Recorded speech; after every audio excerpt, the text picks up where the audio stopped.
Good morning, colleagues. Welcome to JAOL, JAOL's headquarters, and also to the JAOL cement factory. We are sorry for keeping you waiting all this while, but then now we welcome you, and I'm not going to take much of your time. We are going to introduce Mr. Haider, who is the general manager of this company, to share with us more info about some of the allegations that have been going on recently regarding the cement issue. Mr. Haider, welcome, please. Thank you very much. Good morning, gentlemen, ladies, and the distinguished members of the press, I might like to call it. Thank you for honoring our invitation to come down for this press briefing to be able to shed light and also to clarify some of the wild rumors going around town and the fear-mongering, I can say, concerning the company, JAOL Company, and the cement industry. In the next few minutes, we will be talking more on this subject, and also questions will be invited from the press, things that you are hearing outside and you want clarification. We'll be more than happy to endeavor to help you clarify some of these points. On that note, I once again thank you. And I will say the JAOL Company, as a company, it is 100% Gambian. It's a locally built industry.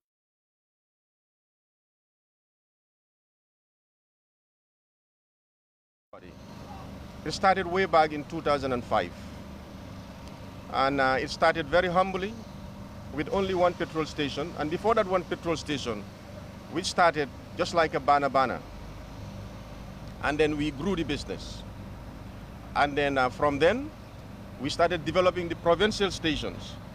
Because the reason behind the development of JAOL in the provinces, what motivated the company in forming petrol station is nothing because of the innovative idea Mr. Hamidou Jah had at the time. Because when you pass the greater Banjul area, Banjul and Serekunda, you hardly find petrol stations in the provinces. You only find them in one or two places, the whole provinces. And it was really a hassle. And the hazard, we all know, people keep this thing in their houses, in very close proximity. Petrol stations there to make the services accessible to everybody. And then this is where it started until it crept into the urban area. Then going by that, he also found a necessity. By then you have only Gasem here as a company. And then when the demand for cement grew, and then demands were skyrocketing, he decided to also venture into that. But before venturing into that, he also studied and knew that actually cement is it's like a commodity, an essential commodity. So he started with a very nothing. But by then, he was producing with little low capacity machines. But as time goes on, he realized that this is not the way. I need to expand. And then that is when he massively invested into the factory today called Tiger Cement.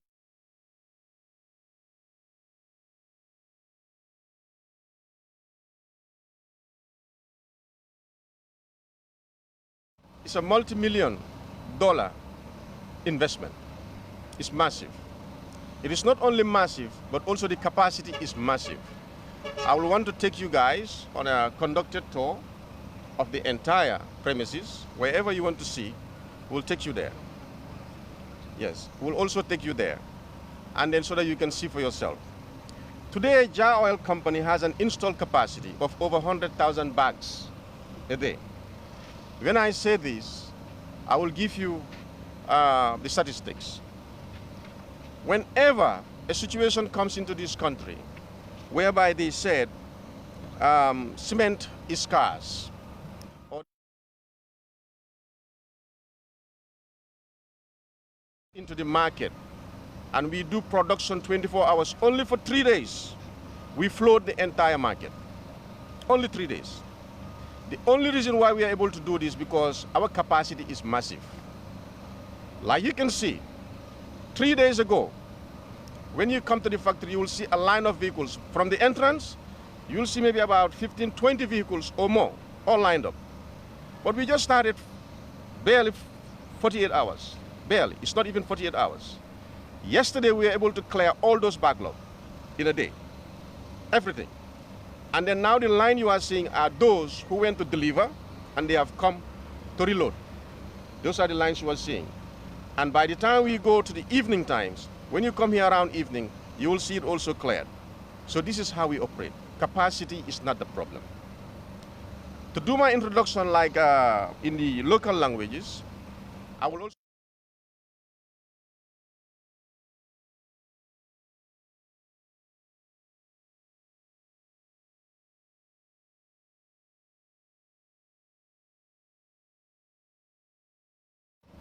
Gambeno ni lafta kibaro sotla ikata media leto. So a betiara fana ning Gambeno lafta information la ye media be kumandina. Ini kacha isaji itel sa janjan. Na sio jambi wole en si jambi. Andu mbeni sio mento nimbartata kachala mbe lafta le pour kal samba atel fangol plant ni mbe jal nyala. Aliaje mungamune install je. Men dépense tani factory auto, cement factory auto. Million jamalen dollar kodoto amanki hani million olti in dollars dollar ol spent je ando mbo proof la nyami wala natel fonta dal nyalota investment o kan al balon la ko investment furinti jam diamol siata ka fo ko cemento mankitale cemento da kafutale dol ba fala fan ja oil te nyim banko supply no la bari cement faale bin capacity nyin factory kilimo nyin kono doron factory flow dati jere ja oil dro boto cement boto men ka produce as atamita boto wuli kemoti cement produce jang lunkilingo kono wala proof momenti dro wala nyinti ni cemento manketa Gambia kono wato wati hani government aning banko molbe ika ja oil le kumandi because ka fole ko natel man dundoro nyi manko te bola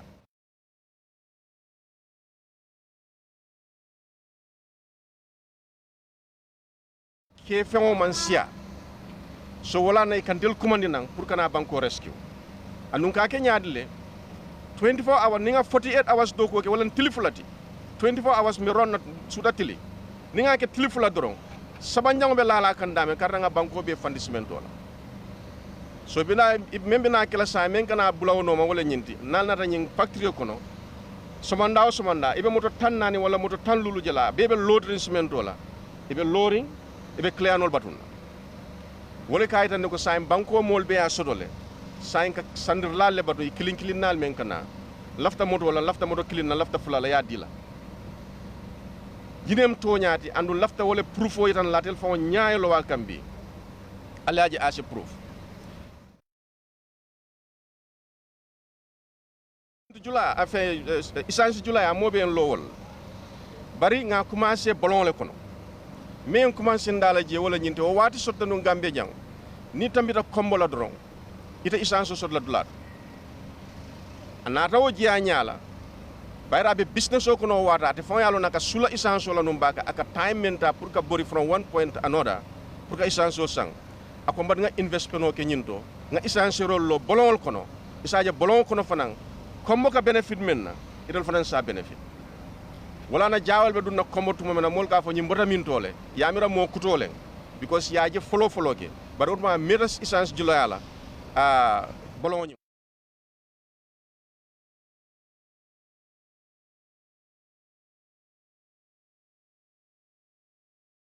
business o fanan kono den ay factory men lo wato factory ndindindin nem ala capacity man dadula masimul man wara di ka même produce amansia kabarata da wala sanji dantang ako mbatung nga investment oke a wara mamba nga na capacity double o nga triple o nga samba 10 times kabaraba kala o waro mo Gambia la capacity aman tambi 35,000 bags la a day bari ay future miraje kasama mira ko nyim bankumbe grolale anus mola nit be la falale kabraba install capacity men kije is more than 100,000 bags a day wala munti atamita cement boto wuli kemoti a cement da no luwolo and wala taman sero mun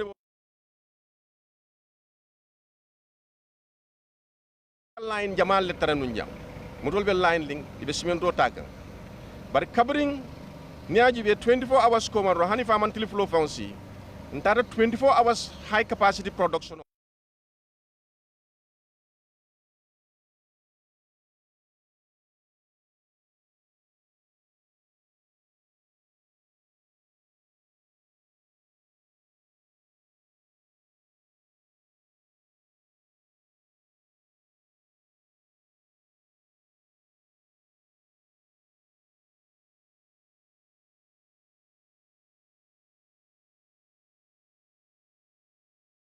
Sono fo nyaming amanta wo nyam janne 24 to 48 hours ke wala hani 72 hours don tili saba production 24 hours ikanye bankum fandinol ngaw experience dole aketana la signa jama nga lonne wala nan ka fa mole ko tili fula di mo la tili saba doro ni na darjang me bi nata sare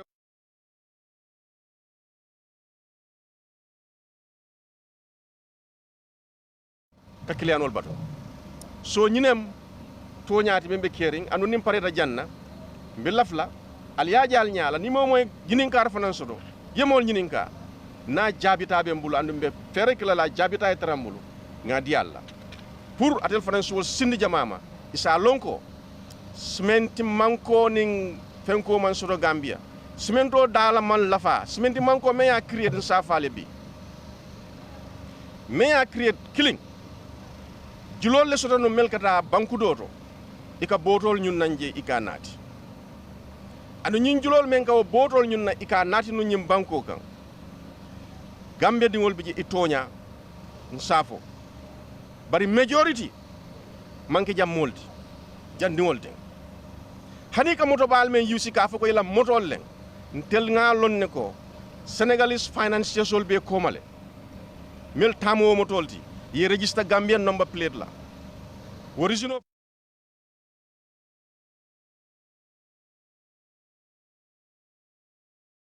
ibuka song ay register o banko kan so ni tele ñin trok bal nati nang ikara register Gambia because Gambia mo limitation no soto idunda ñin cement business ko no ka di ñi laytel be sirin koma ika encasé ika ko do ñi receive barni ajube wo benefito tonya la nga fale ñami Gambia din dantangol bi jele bara benefito 75 to 80% obe kabo janna kata wala na wato wadi samoy ko sefa manketa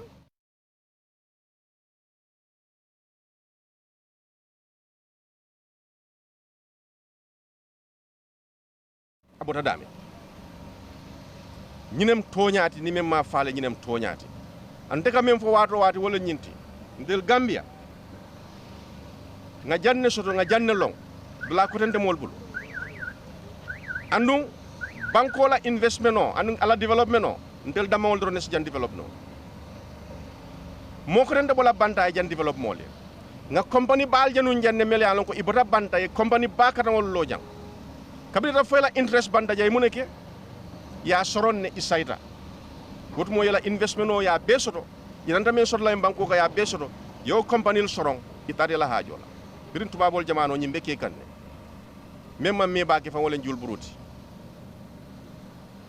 banku jamal nata foyla do ko la je banim banko la investment ole banko la business ole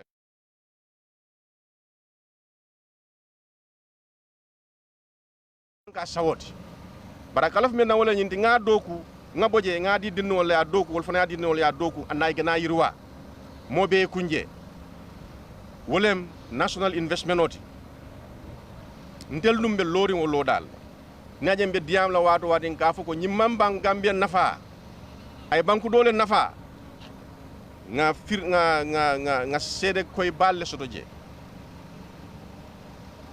mbe mur la surwa account na delu ci olof way balle ma complete yep ci sosa njeka batu nga be complete man dika account jam fo lo sina sawn kandodo nyaajam koy ko nyimam Gambia nafa itel fon la kuma kongol tatel journalistol nalsa ikod no iko every day itel ka $6 million la dundi frontier road yalla yo le fo la kuma kan wala ndema keda alwol calculate sangoñin kono jellem niya jube obe kala almost close to 400 million almost bari na statistic to membe database nyinto cimento men importa Gambia 2023 sango kono 227,000 metric tons leng wala munti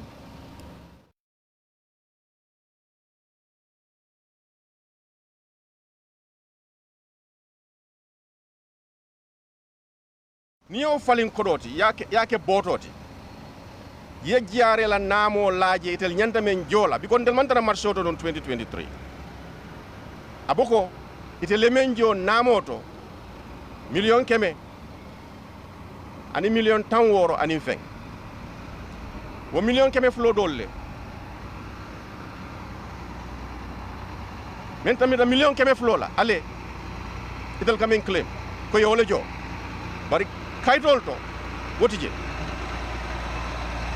sole baytan la ko ñil be la posole noma je an wara jaawel mantra marché oto ntel la jan doron kamen dundi mansala namoto kesoto nietel be ka fu ñoma ye modol fon laaje ma fo doron yela investment fon ta ye be wafi ñola ya laaje karo kono ntel ngalo ni kamen dundi and wo data ñin sign freedom of information nem alta jare alta ports authority alia pull out Gambia Ports Authority doron kulu lota je $15 million del ka wala joje kulu wamu GPA doron net so sa ni ka kulu sabanati karo kono wamu jellet yalo be GPA fanan advance lale because mo be afala ko poro boytale na kondenal bu na ka ji banku do re kanati jang nyanda poro expand lale bari ko do bola min niara banku dingo dol be nyamiri nyimmol kono nyando ko do tala dami yowol kangol dete iko ite ndi jila ñinem problème oti mbadi on so ñing akelo momenti do wala ñenti ka kele Gambia kabrin del solonda jan 2020 to 2023 because of jusbota marché wala kabrin ngaaje ko chips men do bi nakan quality ñimang amanke standard quality di iba wafi la price wala mi alon ko mote compete no la simply because ika bondi daming incentive ol lebije nso fa man do mandim faleje yeta e troko sanje boto wuli kili ay cost maybe 200,000 la I don't know how much yena yela kaydol be to bodo yes sedol sede koyol sambe factory nyindo ka fako nyin simendo sedol fele nga fundindi le nga samba Gambia ni fota je niyo sedol yitana ika 15% of that amount ika wala murundika wala na haniara nga wafi ma jam $50 less than ika wafi ma jana menna ita sonna sa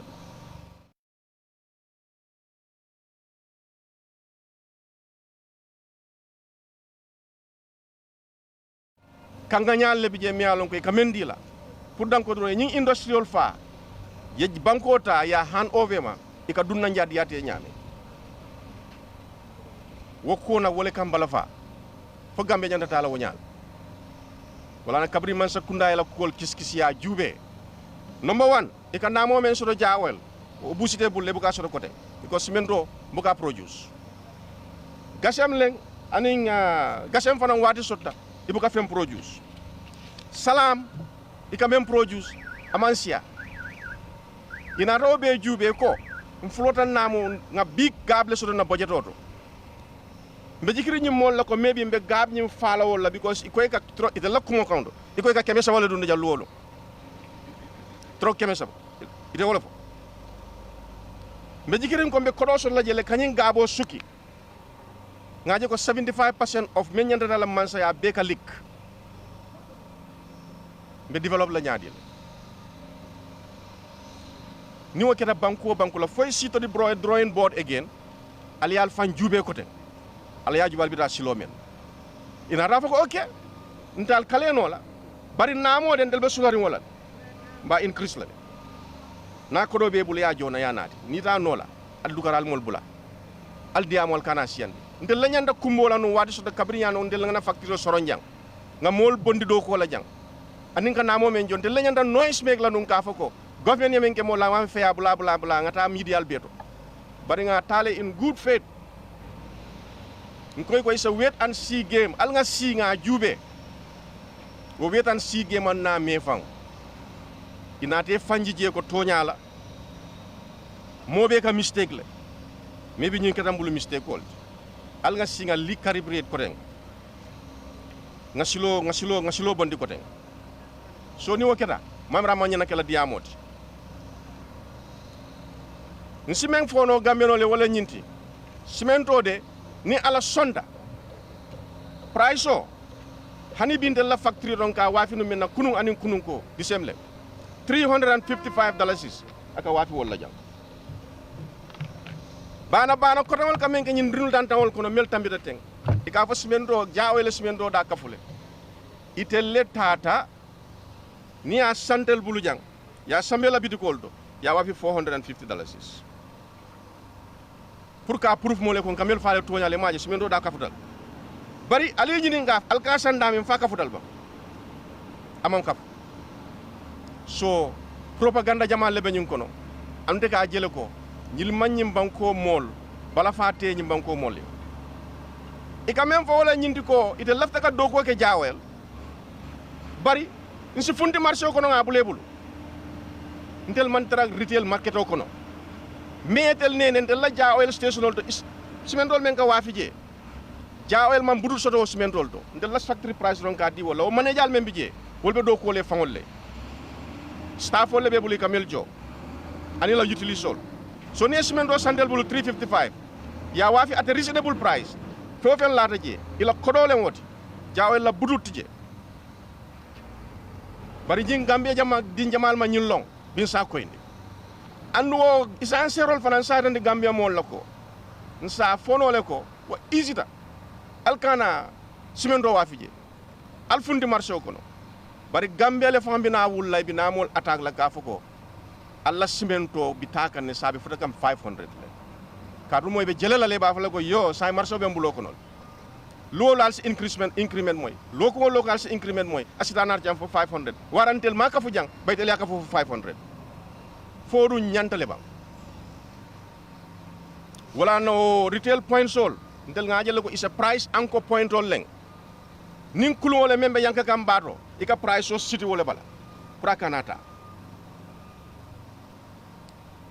so ñi mukku kendol di gambia dingol bari mo jamal bi jang naman ke ñi mo dan tawolti imeta inen jaawol be do ko la ikanay ka simento sanje kata retail hani bi bo business o kono ibe yiruwa soto kanje ibe la family balindi kanje wol man complainde bari tel meya lon ko ite lafta sen ilo factory ka mendi la kododo ndel finance wodi la do fa na raja ngamit no ke ay mu ne fa mole hande laftal na le do ko ke bari ni nga fewo fen sanjal yanta bonus o di la mol price of na nyanta talala ten ye conditional la mole as if ite let tamu ja oil design kabre o fo en koy ko ni wolende ale ñu condition jawol men la mole ko albe da do ko kelanteli wolle ni wolen yam futal kadu be jang invest la tumo men be jang selati la tumo men atel momo mamma be jang momo la butut man donje andum gambe nyaabe lori ñim factory la ko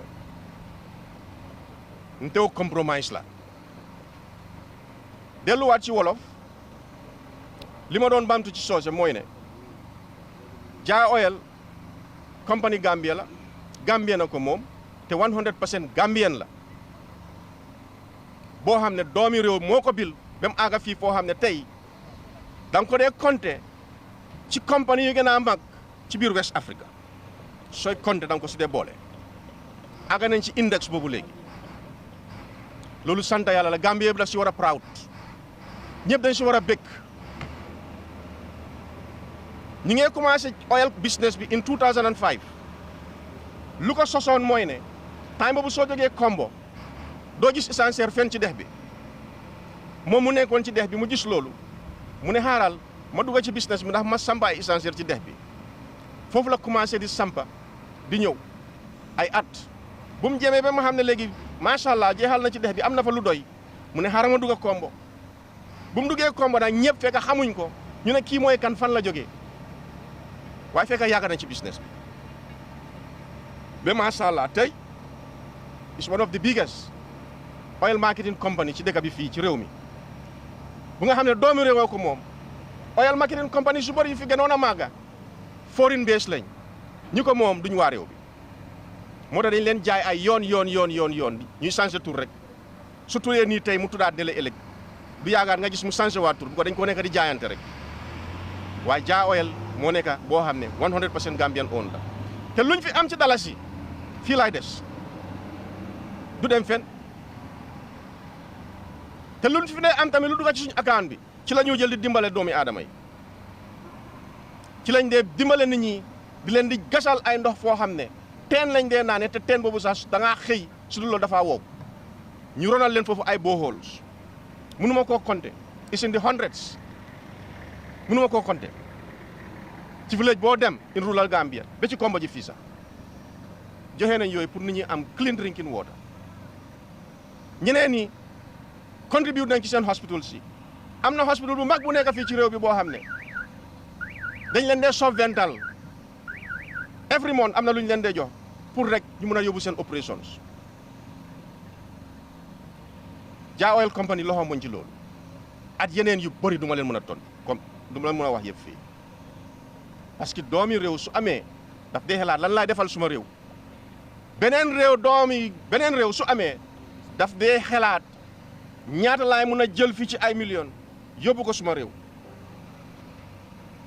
bu gën a ees ñu ngi dugg ci agro business bi boobu ñaata nit laay employé kenn xamut boobu mooy business bu gën a bees ci business yi tey boobu daal lu ñu si jublu woon mooy ne gis nañ ne maalo adduna mu ngi gën a cher rek nañ dugg ci mbéy bi ñu mën a defar suñu own maalo fii béy ko fii di ko jaayee fii ya fi yomba businessman yu bëri am nañ alal bi am nañ xaalis bi ñemewoon see dugga parce que agro business ñëpp nangu nañ ne mooy business bu gën a cher ci business yi soo ko bëggee start ba pare risque bi dafa high mun nga si def ay millions of dollars yàlla tere di ko nga am poor harvest wala nga am even pest infestations mu yaaxal li nga ji yëpp nga start from zero moo tax ñu bëri ñemewuñ ko risk factors yi dañ xew waaye moom xoolut loolu mu ne dinaa si dugga dinaa ko financial suma boppa suma nguur gi fekkee ci benn su ma fekkee maa ngi 5 miles mu bugg a join ak man ñu dem baax na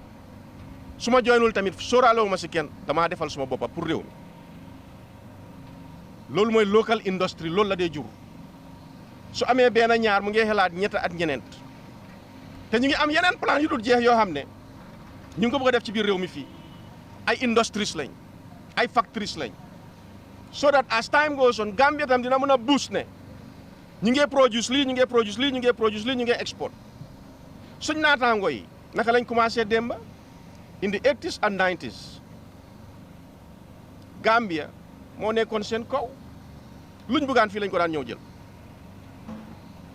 ñu seetoo ñu gisoon bés boobu wala soo leen demee ngeen laajte fii lañ ko daan ñëw amee waaye ñoom tamit fuñ nekk nii tey foofu lañ nekkoon time boobu ñu toog ñu am xalaat ne the only way nu ñuy mën a développer fii rek mooy ñu industrialize country bi mooy na ñu empower citizens si protect leen dimbale leen ñu samp ay industries di fi manufacture di ko export noonu lañ def ba tey ñu àgga fuñ àgga nii tey soo léegi ban doomi réew moo gis beneen doomi réewam di start loolu di bëgg a def loolu tamit pour mun a dem foofu wala raw ko sax yow nga bëgg a taxaw seen kanam ne déedéet du fi am bàyyi leen ñu ñuy def lu ñuy def di sàcc ci naamo di yaxanal beneen koom-koom yi beneen réew nga rey sa koom-koom yi réew loolu doomi réew bu baax du ko xelaat moo tax lii is about Gambia du about Jah Oil factory bii nii buñ ko doon install ñu ngi starté woon ci lu tuuti capacité bi demutoon fenn semaine ñu dem mu gis ne daal demande bi mu ngee xaay mu dugal ci loxoom ci poosam jéenee fa ay millions yu takoo build factory bii nii millions of dollars with install capacity at the time mënoon naa ne xaaral ma emal ko 25,000 rek wala 30,000 doy na moo doon gën a cheap waaye mu ngee xelaat ëllëg ne réew mi mu ngee grow xaaral ma def fa install capacity boo xam ne dina uppa téeméeri junne saaku ci bés bi noonu la fa installé tey moo tax soo xoolee su ciment manqué wala crisis amee rek réew mi yëpp including government Jaa-Oil lañ dee ñëw nok suñ bunta bi ne dugaleen gaaw ngeen dimbale nit ñi parce que ciment not only mu ngee gën a seer waaye dafa manqué te suñ duggee ci marché bi ñaari fan ñetti fan rek marché bi fees tepp loolu exemple am na ci fan yi rek less than 48 hours bu ñu starté opération fii dafa amoon line ay moto fekk lu ñu doon produce was minimal waaye depuis ñaari fan yi rek démba ci ngoon fekk clear nañ moto yi yëpp dem nañ ñu demoon wàccee ñëwaat ñoo ñëwaat rang ci suba si bu ma doon ñëw fii moto laa fekkoon ci bunda bi léegi xam naa yokku na because ñu ngi dem di wàccee di ñëw waaye da ngaa gis ne loolu jox ñu beneen 2 days rek di nga ñëwaat fii di nga gis moto yi ay 40 vehicles ñeneenti fukki moto mu ngi chargé ba fees wala 50 di xaar ay customers parce que marché bi fees na ñun xam nañ marché bi yàgg nañ ci marché bi xam nañ consommation yi réeti marché bi soo ñooñu di wax noonu naan duñ mën a amee marché bi duñ ko mën a gérer ñoom loolu lañ nama ci seen xol waaye du dëgg loolu lañ nama ci seen xol waaye du dëgg te bépp doomi Gambie bu fi nekka yéen journalistes yi yéen ay noppi réew mi dama bugg a suñ paree fii tey ma yóbbu leen raaw ngeen seet lépp loo leen fi am ci question laajte leen ko ñu ansal leen ko so that ngeen dem waxal waa réew bi li ngeen fi gis ak li ngeen fi discover ñu xam dëgg bi jénnee ko ci fen bu ñuy naxee nit ñi ñu ne ñun dañ yokk price ciment fan yëpp loolu lañ doon wax waaye ñun ba léegi suñ price ciment 355 la tey at démb ak yëpp waaye dafa am ñu dee ñëw fii time boobu noonu ba léegi sax xëy na ñu ngi koo def suñ leen ko jaayee 355 ñëw ko ci seen bitik yi amuñ fa contrôle ñu dem ñu jaay ko fa 450 waaye nag loolu tam naka lañ ko dee saafaralee pour Gambien si soo xoolee suñ Jaa-Oil station yëpp ñu ngay jaay ciment waaye ñoom dañ fogoon ne ñun ciment boobu noonu dañoo jaay factory di jaay retail boobu ñun amuñ si butut factory bi amuñ si butut retail boobu managers yu nekk ci biir stations yooyu noonu seen business la 100% dañ koo jënd comme ñëpp jaay ko jël si seen profit waaye tamit comme que ci suñ premises lañ koo jaay am nañ si see pour wax la ne doo ko mën a jaayee fii 500 wala 450 sa profit da nga koo emal because askan bi tamit dañ si am wàlla loolu lu baax la ci réew mi buñ leen ooyoon fii mitin lu ñu waxoon mooy ne da ngeen war a génnee seen loxo yëpp ci retail business bi ngeen bàyyi ñu marché bi waaye buñ seggee loolu seggee man maa njëkk a taxaw ne loolu du mën a am ñii luñ bëgg suñ ko defee waa réew mi ñun la ñoo ñëw bileem si parce que dañoo jënd ciment bi fii yóbbu ko seen bitik yi price ko 500 jaa ciment moo fa nekk ay Tiger ciment moo fa nekk suñ brand la te fekk ñun leen ko jaayee fii 355 ñu dem jaay ko 500 su boobaa ñëpp bileem ñu ne seen ciment bi dafa seer kon léegi askan bi lan la si am moo tax ñu bañ ko even though amuñ si bu tuut waa gis nga selling points yooyu noonu su fekkee ne price gaal la bu nga xam ne mu ngi tomba ci biir ndox foofu lañ koo yeewee nga xam ne mu steady ñëpp mun see jot du ndox bu ñëw rek mu gandax bu ñëw rek puus ko yóbbu ko fu mu ko yóbbu foofu price anchor points lañ te bés bu ñu defee fii a trial a test ne nañ ko def rek benn 1 month or 2 months ñu téye suñu loxo yëpp ci retail bi yéen journaliste yi seen boppa soo dee di ngeen ko def seen headlines yi cement has gone to 500 again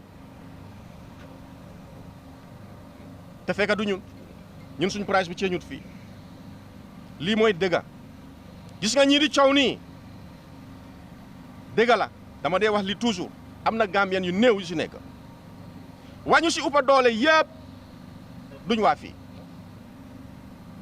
ñun xam nañ si lu set am nañ firnde yi moto yi ñuy puugaroon yi sax ne camion yi dañ jënd ay camion pour def liggéey bii nii 75% of them moomuñ ko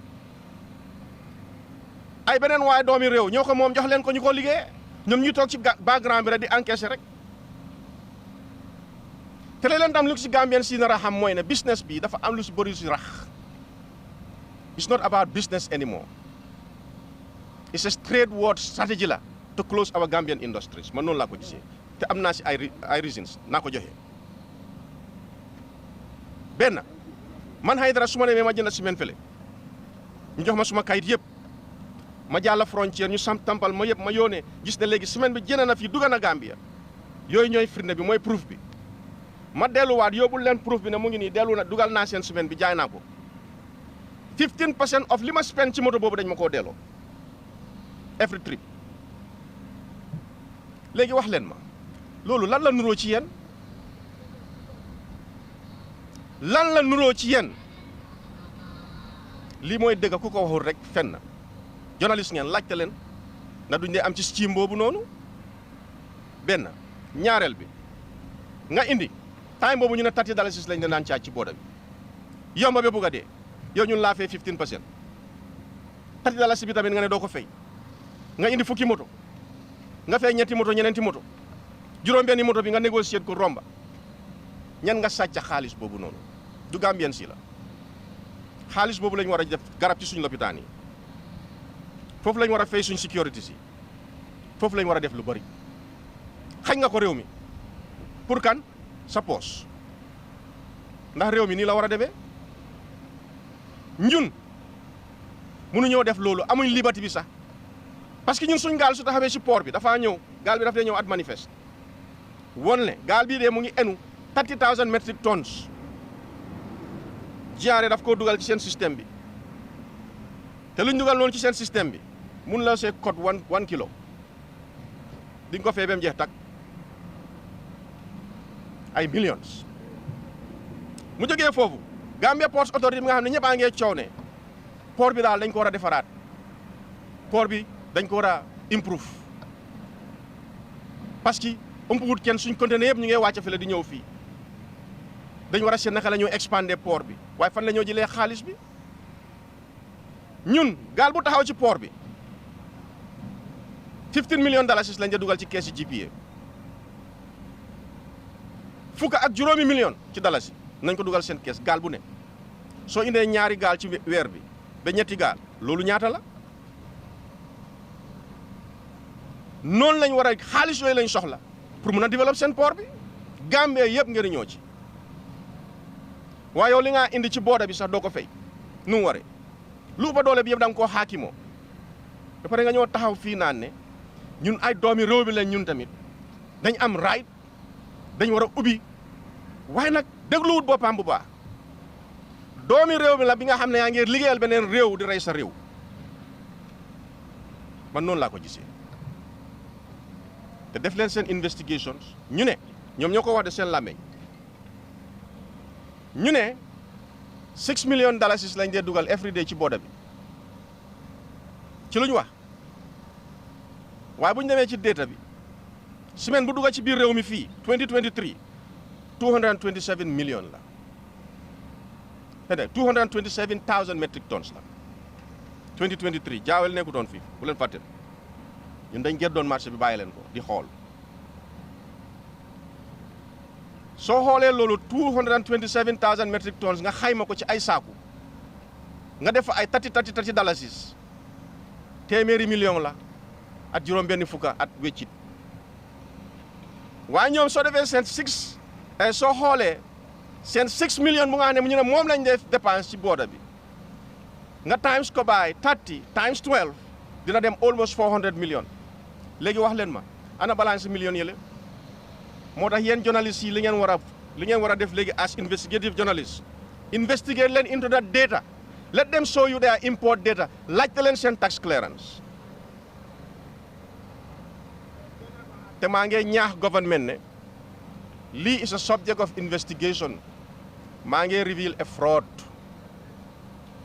nañ ci seet let them ask for their tax clearance te seen import volume si pour xam luñ dugal fii ci frontière bi suñ fa wanee xayta du ko mën a xam dañoo nax seen boppa nañu may tuuti rek ñu ngi cee liggéey kenn ku nekk sa tur ñaata saaku nga fi dugal nañ la ko mën a wax fu mu ne nii sax am na lu ñu amee ba pare moo tax ma ne nag government laajte seen tax clearance si ñeneen ñi sax xam naa ne amuñ ko sax ndax nii lañ war a defaree suñu réew bi président Adama Barrow the last time bu mu ñëwoon Bayaba ci suñu agri business bi wax na fa ay kàddu yu wér mu ne Gambia rek a ko mën a defar kenn du mun a jógee ci biti liggéey réew bi ku koy yaakaar tamit da nga nax sa boppa depuis time yi tubaab yi First Republic Second Republic ñu ngee doono dependence demal ci réew sangam ne ñu dimbale ñu mën a développe fii demal ci réew sangam ne ñu dimbale ñu defar fii waaye the fact of the matter is ay bor la rek joxuñ la dara dimbalewuñ la dara te bor yooyu dafa am interest so moo tax mu ne Gambien si ñun rek a mën a développe fii te nuñ ko mën a defee rek mooy ñu industrialize country bi build ay factories ay businesses yu mag yoo xam ne nañ si employ nit ñi Gambia bi tamit économiquement mu grow loolu wax bu ko gën a wér amul te lii mooy yóbbu réew lii laa am pour wax foofu noonu su fekkee ne am nañ anything loo xam ne bàyyi naa ko gannaaw te ngeen bëgg koo laajte I'll be more than happy.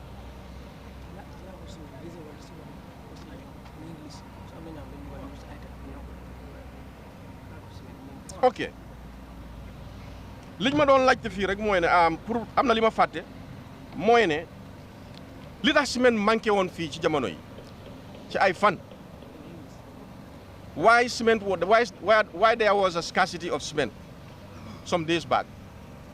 I will tell you a little bit of it. Jar Oil, as the dominant market force in the Gambia, in cement, at some point, when this infiltration of cement was rampant, we cut our imports. We cut it by more than half because there is no need to bring your full import and it got stuck with you here, you cannot sell it. So we slashed the import. Then, when government announced these measures, then we triggered our contacts again.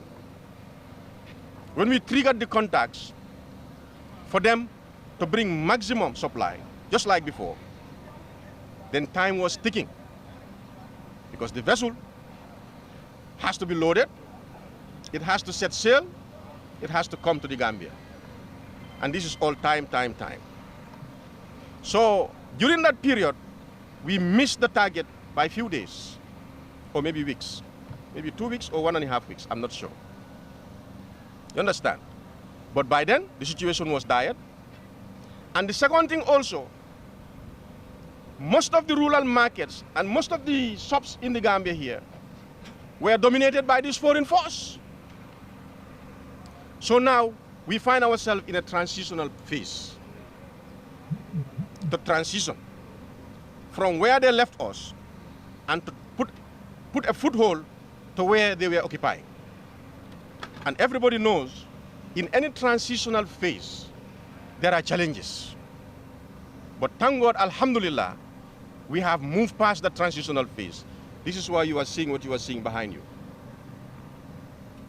And what we have done also, as a contingency plan, we didn't only conquer that transitional phase, but we put plans in place whereby in a month, we'll be expecting 2 and sometimes 3 vessels. As we are speaking, there are 4 vessels that are already purchased and they are setting sail to this country. The only reason why we spaced them, because we don't want any vessel to come and meet another vessel offloading. If that what happens, it means we are going to incur what we call demurrage. It's very expensive. Every day that vessel stays in that sea waiting, you're going to pay heavily. So to avoid that, we space them. But the spacings are well calculated. By the will of Allah, inshallah, I think we have passed this stage. Now what we are thinking of is now to tell the entire Gambian population, especially traders, if you are in a region where Jar Oil was not, due to these people, contact us, come forward. We will service you adequately so that you can supply your area. And I'm using this opportunity to tell every trader, wherever you know we are not reaching there, contact us immediately. Come, our doors are open so that we can service you. We help build the country together. Rather than downgrading the country, trying to economically bomb it to a period where industrialization was history. You see? So this is what I want to put out there. Thanks.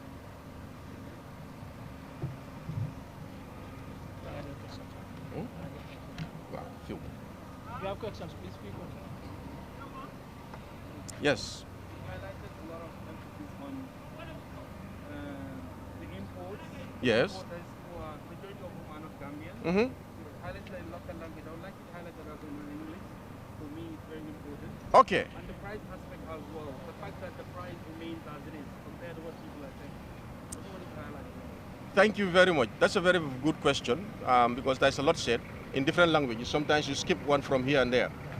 What I was saying, and I will repeat again, I will start with the price. Price of cement, as they were insinuating and falsely claiming and falsely publishing in some media houses. Price of cement has not changed a bit. Our factory price here is still $355. We have not changed it. But what was happening is, they will come here, it has happened these few days, all of you could be a witness, they will buy it here for $355, go to their shops and sell it at $450. You can't do anything about it, that's their shop, it's their business. But that shows you how inconsiderate some people could be. The reason why people, one time they also said, we shouldn't be in the retail business. We are not in the retail business of cement. Yes, we sell cement in our jar oil stations, but it's not a jar oil business. Those station managers are running those businesses squarely and wholly for themselves. They come and buy from us just like anybody else, and then they put a reasonable margin on top of it and sell it. So in a nutshell, those retail points, which they are fighting very hard for us to abolish, whenever that happens, the public will come back to us and say, what is happening? Why is price of cement at 500? Because they will get exactly what they wanted. To keep pushing the price up steadily, and jar oil cannot do anything about it because jar oil is only in the wholesale business. But those retail points, if you want to put it mildly, it's a price anchor point. Why is it a price anchor point? Because we know how much they spend on transport. We know how much they spend on the laborers to offload those spend. And then we know what is a reasonable margin to put on top of that as your profit. And then you sell it at 380 to the public. So that the general public out there also see themselves as benefiting from a local industry. But they hate that. They said that shouldn't happen. These traders on the other side, because we called them here for a meeting. We said, we are going, you people before leaving here are going all the way there, buying cement, bringing it here. And what you are bringing is a low quality because it's 32.5 R. We are producing 42.5 R for the Gambians. Come here, let us work. When we said that, they put some insane conditions on the table to trigger a disagreement. One of the conditions, yes, we can do that, but it means every 1,000 bags we buy, you have to give us a bonus, number one. Number two, the price you are selling, $355, you have to reduce it. Along others. And again, all these anchor points where Gambians are benefiting from by having affordable cement, close them. I was smiling at them when they were talking. The reason why I was laughing, because I said to myself, I don't think these people are listening to themselves. One, you don't own the business. We own the business. We invested our millions in it. We have staff to pay. We have obligations to government, tax-wise, to pay. And now you are here conditioning us how we run the business. We said, no problem. The only concession we gave them was, we reduced the price. It was at $360. We knock out $5 for them, just to encourage them. But with all that, they decided to go across the border. And do you know the reason? I said it here. Because they've been incentivized to keep this going to a point whereby if they choke these factories to death, they can 100% invade this market and take it. This is why they were incentivizing them by giving them vehicles. These trucks they are claiming to own, they don't own them. Some Gambians own some trucks. Yes, I agree. But 70% of them or more are owned by Senegalese with Gambian number plates. Because in there, when your vehicle has certain age, you cannot register it there. So they come and register it here and dedicate it to the cement business. They are sitting at the background just cashing out to the detriment of who? We, Gambia. So this is the problem. Go ahead. Yes. So, I attended the press conference in Mhm. Jamal Salam. Mhm.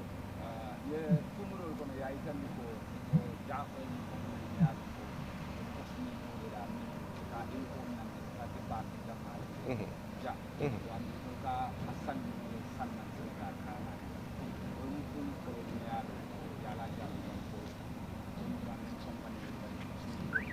Mhm. Very good. Mhm. Go ahead, go ahead.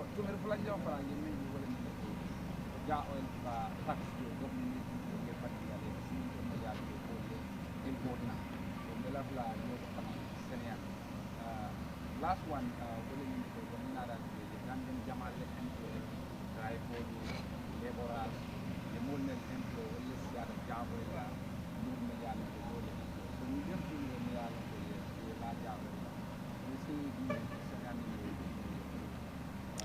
Thank you very much. Ilaw nyi ninkaro diara nya bage because nyina taju point la le. Iko number 1. Iko mbuka cemento dada. Very good, very good. Nanga o koindal ma bi Gambia be yalo mo be nyaaben na le. Ka cemento dada nyi Gambia banko kan jang. Amanke kon tano la de. Sa keno la. In fact, nintel lafta sign. It will take us just few months to do that. Because all the components to create that factory, a baby jan. One component will mister, will the grinding plant. You connect to this, and you have 100%. You produce. But this is not to the benefit of Gambia. I will tell you guys today. There is no raw material me along ko cemento dala. Abe inka soro Gambia jam. Ati jam. Raw material hani killing. Manstera Gambia banko kam follow. Maybe sama si discover. Menka cemento dada. Number 1 kodi. So woye me yitandi wala nyinti ko. Ni ko be cemento dada jam. Wo raw material be iba import la nen. Yabula kulumbal kono. Ye frero jo koy kanyi cemento la frero jo nyame. Yana ye tarajang. Ni ye tarajang ye sambe la factory do.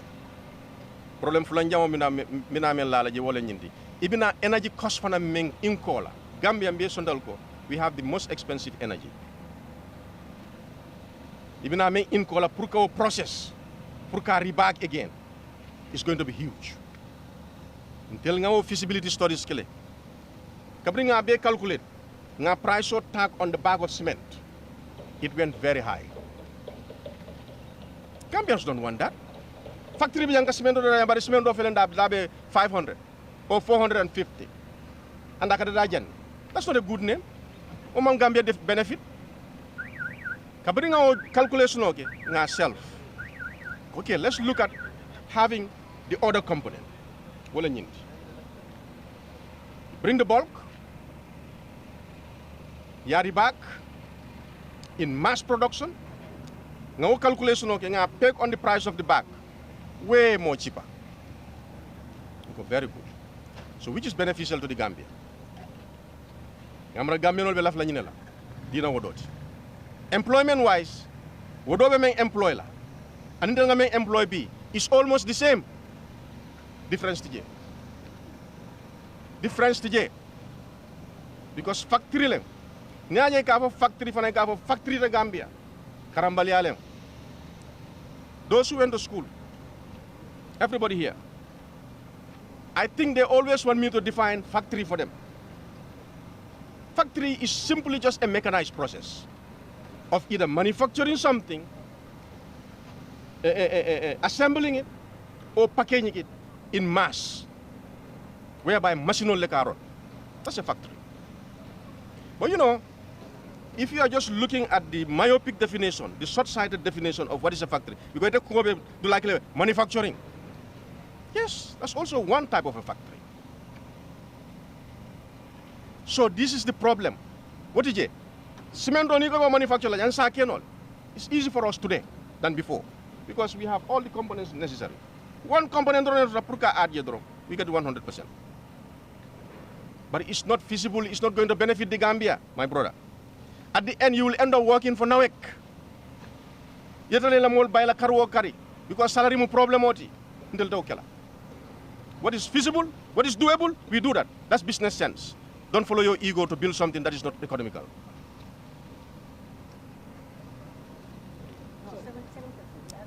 Maybe I forgot. Which, what? Y'all on tax.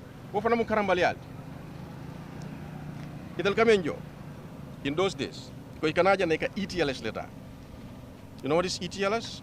It's the ECOWAS Trade Liberalization Scheme, whereby ECOWAS members agree. Any ECOWAS member, we should open our markets to each other. With that is a waiver. You go to that country, you don't pay duties. Okay? Duties. Remember the word duties. What they are paying is not a duty. It's a VAT, value added tax. In other words, maybe mild sales tax. Yamwe, woleka jo. It'll book a tax ojo. What they were paying is VAT. As a factory government, Buffalo Gambia Bay, to encourage Gambians to invest in industries. Government has a policy, and Gambia Dronde, Senegal has it. In fact, Senegal has a very elaborate one, and all other countries. You come as an investor, you want to invest here a factory, whereby they know you will employ people, and the income you're going to be generating is going to impact people. And also, if you do la mansala kesoto, in VAT. You government sol biajube kamenke, they give you what they call an SIC, Special Investment Certificate. Ikafueko for 5 years or for 10 years sometimes will give you a waiver. All you pay is your VAT, pay your other dues to government and everything, but when it comes to duties for your products, mba waive la nga break dealer because your massive investment neke. Gambia is not the only country that does that. All other countries are doing. Most countries are doing, including Senegal. So nital ka jele code. Tell them it's easy. Gambia no lemuiti. Let them go and apply for the survey and come and build industry. So then tell domal nimbaringol nimbaringol. You do could also no. Nobody stopping them. So this is it. I think I've answered that question. They were not paying tax. They were paying VAT, just like us. We pay VAT.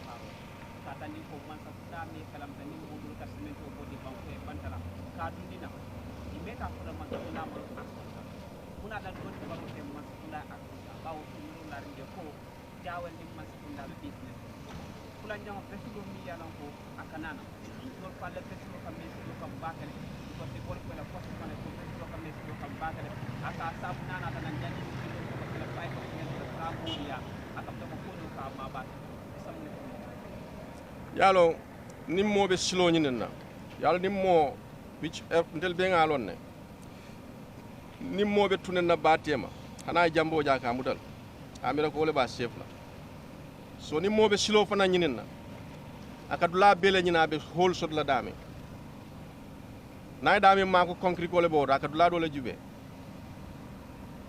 so ndenga kumol je wonyala kuma so dori ngol dem ila question o ko cimento daka la fa sama kono nanga do mandim faale wodo cimento la dala fa te jaawel bulu abe wol market price de bulu kondel fanan ka ta dulal and wol katama price o menna standard le so barintel at least alhamdulillah Gambia jang jama nim price so selata commodity wo commodity pour ya jaay ji is a problem jam price so buka ji da bari ja oil ron ne kay ji jang ntel la cemento price so ka selen ka jindi na sel dan ning chance tan ka jindi na sel dan ning chance tan ka jindi ngaw demonstrate janne several times cemento tan lu ñene over 500 about 550 at some point what mo matara marché ko no bari na nga samba min tole for the first hit 2 days dorong nga samba 400 nendrol start de côté ya jele na ba marché tiñal nge test côté munela ndara few days côté nga jindi côté below 400 ndara côté nga jindi for the third time anu ñu jindrol beytel ka jindi len ita fal ka jindil bari wato me alon koy bije kabri man sakunda ko ani banko mol ba fule ko munana la semaine dol da certa excuse moi le foy sefale da selda fuelo da seldale nka samme na wala certa nta jindi no la ko no problem bir nata yalon mo ni kate hakilo ron ibuka mone ko okay, let's test these people nga jindi over $100 immediately ya jindi sefa la fo sefa jidal wodo isan so da jidal yala manji itawdale kodi nga jindi ko tem for the third time ya jindi ko this was a test to expose them to the entire nation ko all the excuses they give is all fake and false ñinem problème ot simentola da selona la da jio yes 50% is on us because the lenyanda di sal ni ngaji ko $10 si kanyandan del male nga foga kanyandan nga nyundo bulaita but the other 50% depends on the world market price simento ka fluctuate aka sella ka ji but the good thing is jawel whenever ajiran ka jindil that's the fact. Sorry, now can we... Yes, Gaji go. Guys,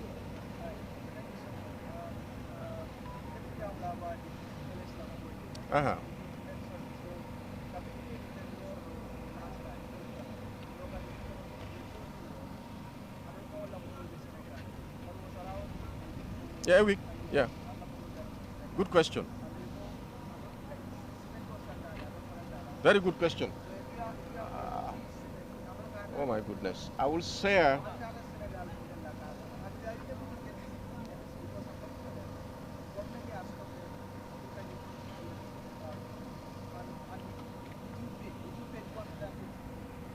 Government must stop. Government must stop. Government never stopped the ETLS. Do you know why they cannot get the ETLS? If it's safaro la banku ni banku tema. Inyanda kan namo le jo foto nyande. So ninda sita sign ko ila tax clearance so nati as a requirement pour nge clear because mbe clear kan drum buka long fe kan namo jole. Is that an unfair request? Fo mu fendi me alon ka manya na nyiningal. Bring your simple tax clearance, let me see. Ika me enjoy la o moto dolto. Fo man saba fanje kan nyindole. Imurta koma. Okay? Yalo nga fa jama me baake ko. Every industry need that is what they call SIC, Special Investment Certificate. Until Doronte, all the industries, factories, member yalongo factory, they all benefit from it. But that does not stop you from paying your dues to government in the form of VAT until ka jole fully. Yen nañu Senegal taje is for two reasons. One main reason for Safono. Yalo Sidal Jam Media Household Bureau there is a trade barrier, Gambia trade ban between Gambia and Senegal. Because Simendo cannot do jam because they made it very impossible. Yolo for jam. First of all, kam Senegal kungol taki kapo ko nyimbe problem ol na Gambia ni Senegal tema. Nyin banya no kela nyim bankol mu kilinet. Yes, bankol mu kilimolti. Na hadama ni yal be mu kilimolti. But these are separate sovereign nations. Let them understand that. And as a good citizen, you don't utter certain things to bring problems or misunderstanding between your country and another country. Citizen can do okay. Because ni masibo nata, you might be able to run with your 2 legs. But you have friends and families. But in fact, friends and families. Some of them, yes. Most of them don't. So they wouldn't care. You know, and one of them will be affected. But then they said that We said, let's roll our tanks there to demonstrate to the entire Senegalese community and to the Gambians, Kafugo, there's no trade barrier. What government has asked them to do, if they do it, those trucks will be out of there. They scoop hundreds of millions. Federal Italy save me for one, spare this, you said you are not going to pay it. You think you can squeeze, condition, and blackmail to get your wishes. Nobody runs a country like that. This ETLS, Gambia is not the only signatory to it. Let us all notice. That country signed to it. Now tell me this. Bottled water is our God gift. Natural resource to jam follow. Maybe some have jamabe funtilal. Alama okay. But men funda mole bi wolen jioti. Jio me alon ko dunia be ya recommend nako. It's one of the best. Ni okay kabol kono. Nko alngam fanjije. Marché baabe wolto. Eko wasleng. Mbele nga eat yele sign. Alnga danga wafije ikade dunna. Like I said, we are not mandated to pay certain taxes. When it comes to that border tax thing, I am not privy to that information today because Mantara in that section. But I can tell you, as a factory, there are certain waivers, not only JA, all the factories. Salam, Gazem, and all this. And even other industries, they are producing something. They have that certificate to give them a reprieve and encourage others to join. Incentive for them. Senegal was there and is still there. This is why they have a lot of industries. To tell the investor, come, bring your implements, invest.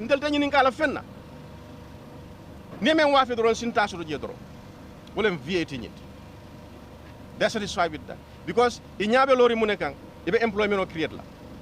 With VAT in near more market soto, if a Jamal la Mansai. And other benefits and foreign exchange for now. Unfortunately, we cannot earn foreign exchange because we cannot even export our water. My friend. Thank you very much. Yes.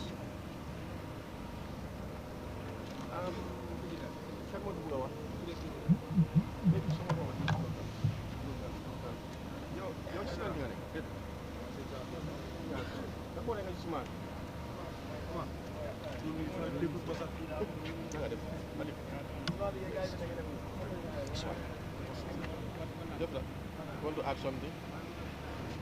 You want to add something?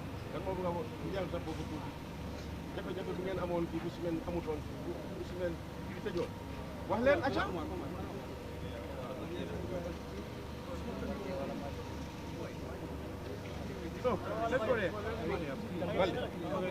Add something. Yes, we can go. All right. Them round con. Waaw léegi mën nañoo dem round ci factory bi nga gis sa bopp lan moo fay.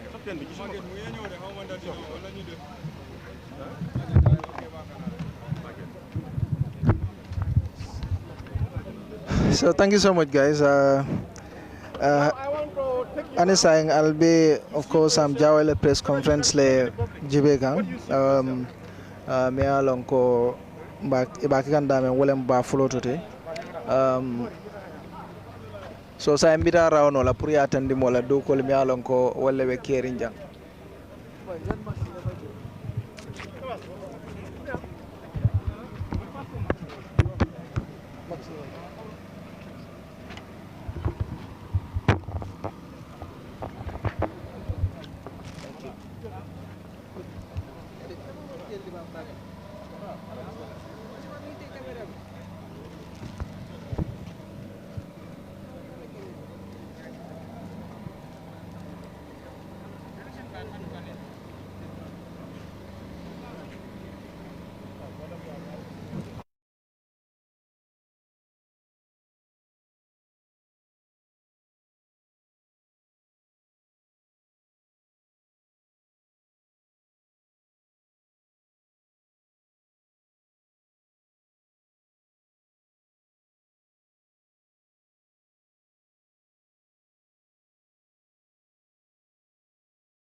Because cemento so I just know Gambia along go abe Gambia dingol silale so me factory to ya press conference le follow okay no press conference ni kola sa mbira kan da mi along ko kon cemento ni ga bagen te wol do ko bi fon ka ke dame mbira kan wol so al nyaade dame na tin camera be min tan ni kala mbira kan santole pour ya tandi mo la kol mi alon ko wala bija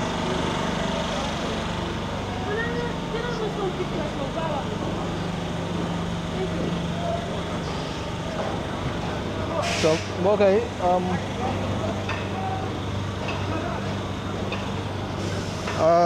ñu ngi exi kaw léegi pour xool liggéey boo xam ne gars ñu ngi ko def fii ni let's see bagen be al nyabe cementol la mi alon ko ga processing nyinke nyame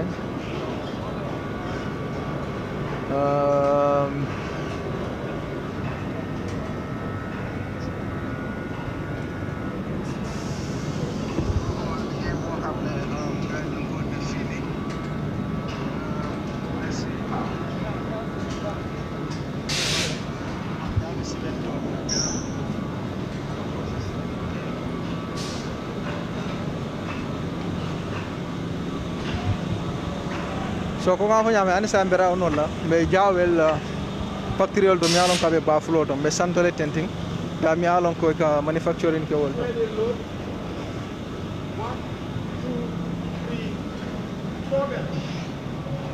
Usually we have four set of belts, 1, 2 and 3. So when you peep from above you can see the vehicles been loaded. So this is precisely what we do here, and this thing can go 24 hours a day. So this is why when we say, when we do 3 days of production, 24 hours, we flood the market. And what they are anticipating and wishing for, that cement will be scarce very soon. Let them buckle up and find a very good duvet to cover them and slumber. Let them keep dreaming. That will not happen. Because we have other lines of vessels also coming before this one is even finished discharging. Or by the time it finishes discharging, the other one is already here. So this is how we plan to do it, to make sure that we service the nation. Like I said, if people come forward, we are ready and willing to work with everybody. Because we don't know where they were servicing before. So it is left to those people now to come forward and show interest working with us, and we supply them. But we can do it. So this is it. So you can peep through here. Yeah, over there. Start over there.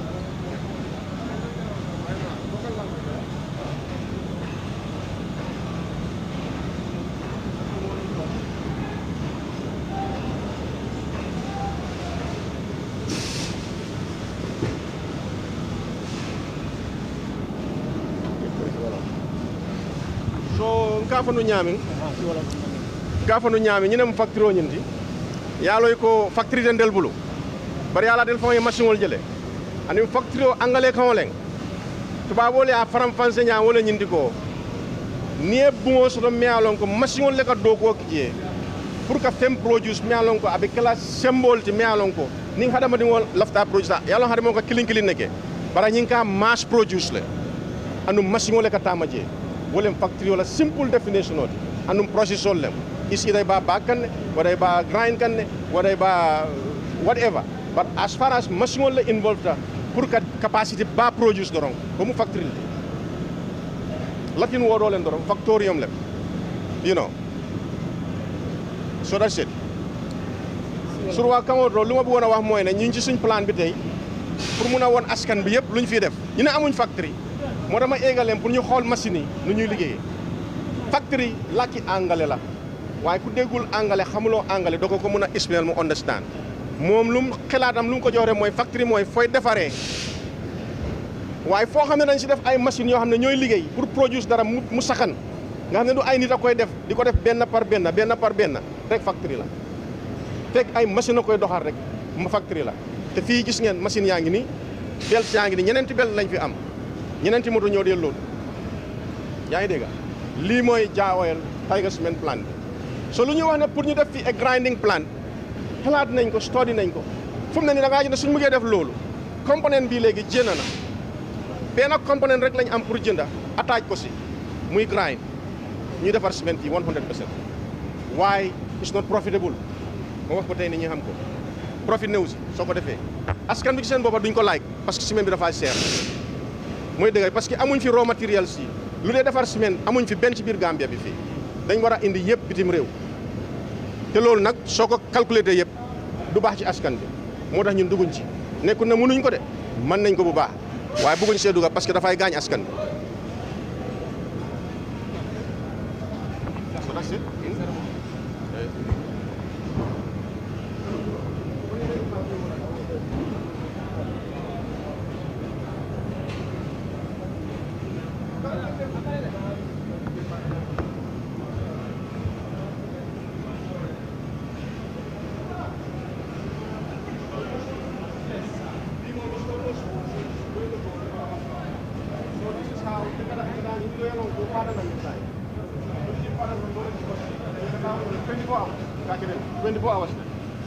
Laati jam nga 3 shifts le soto jang morning afternoon night nga wala soto jang 3 shifts a day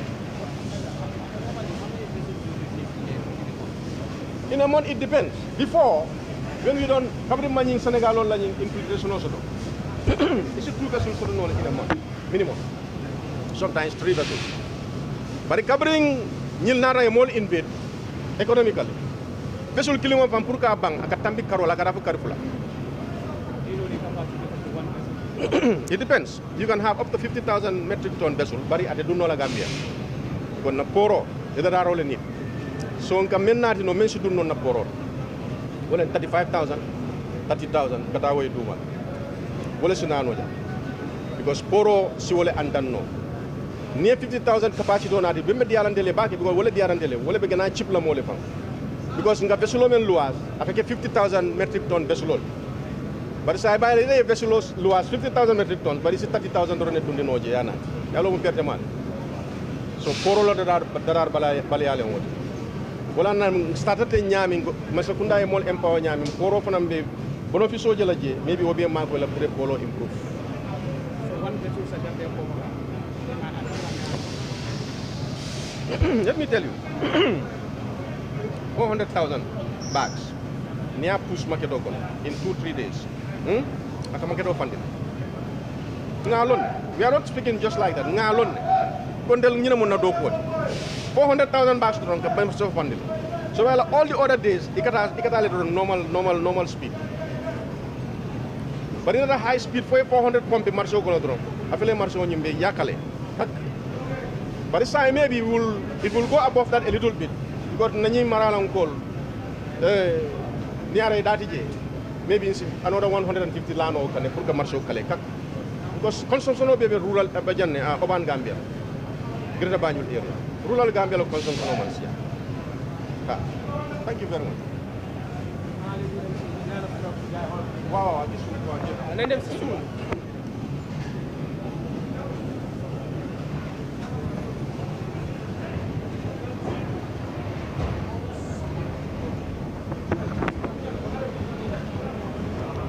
So thank you so much. Jammu santol te factory la santolem jante so sayang mol bita kan dumale factory la duma pour ka jibe kol min bije nga commencer santole ali alon ne factory nyen wartale santone dumale so mol folota dame wolem santode so sayang mol bita kan dumale so ila manager nyen min keta haydara ti mbatile no makam pour ka dulal tandi molla ala dokol kake nyamen ane cemento nyen ga produce nyamen aba wala tande kam wala tende ya atele nyin diamol be ka ba press conference oto ane diamol mi alon ko wala keta jam dunda wolle babulu ko ibura iseni wonse ko joyro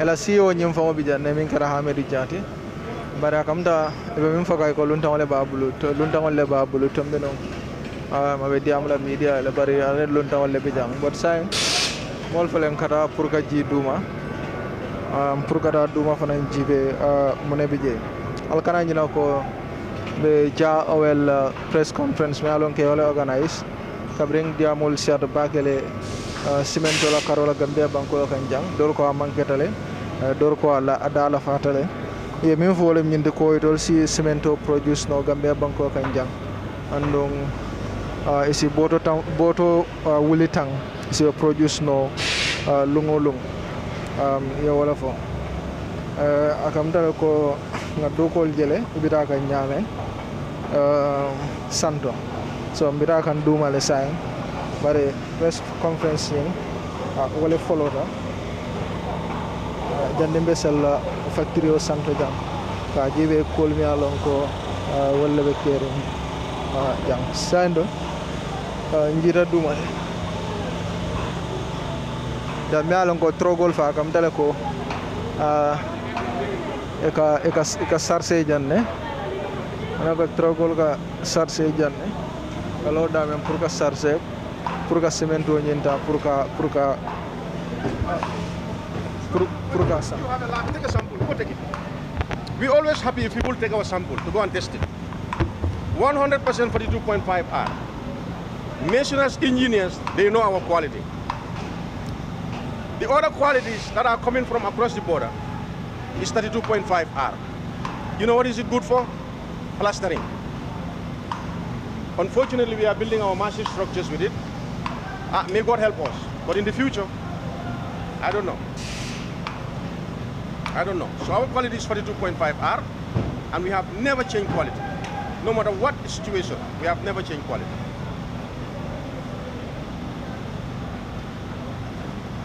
Yeah. I think so. Yeah, I think it's fine. So that's it. So if you are okay here, we can fall back. Yeah. Go get some water to drink. Yeah. Something to drink. Well, we don't need down. We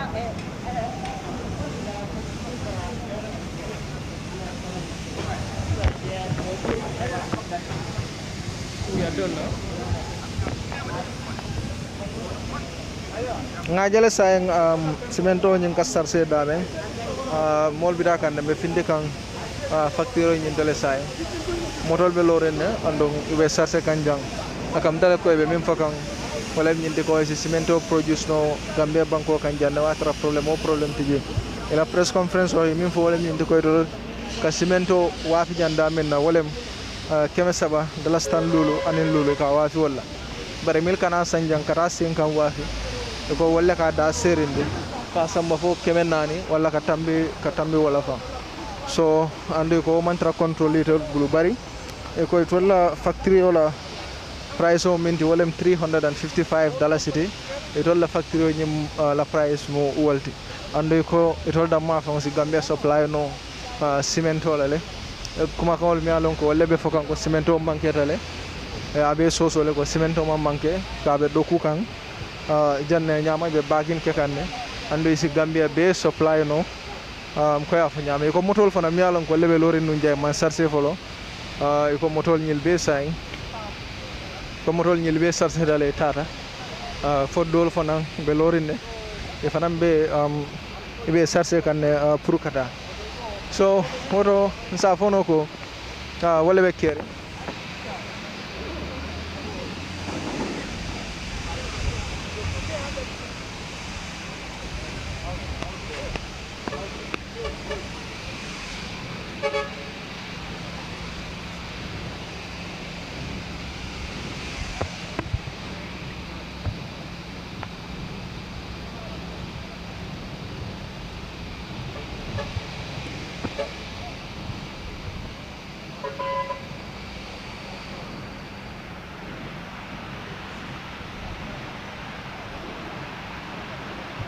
so ala barka bake mbadingol woto ngal tentukal je bake ngal ñine sotale bi of course am jawele la press conference me alon koy be woleki kannon ko nga fu ñamen non aliya moy le min fay la press conference oto bare aliya jele fanan dokol mi alon ko lebe ke kan koma bare aliya jele fanan mutol mi alon ko be sarse kay bita kan moto jamal lebe loren nun jambare motol be sarse tatale pour ka cementol samba be min faka wole jindi ko itolti cemento supply no Gambia banko kan jenne bayring ya sosole ko cemento dala fatale tolla factory price ko dalas keme saba dalas tan lulu dammalem milka bondi jam pour kata wafi bladul to bi min faka wolle ya dala fa bara manke tolti andon saintenten be diamu kam wato men ko kulun nane bijele mi alon ko ye wosanne andon wobina kanne andon lungolung isi boto wuli tang isa dadano andu ko isi Gambia be supply no cemento lale oto ngal tendukal je baki momo be kerfatu jibe kanno ninna technical crew Charles Elvis Ngom Mustafa Kamara Basir Fo ngebe tenduke je bake alin tenten kan programme dol jibe alnal badi malam nente buba gaji ko ala barka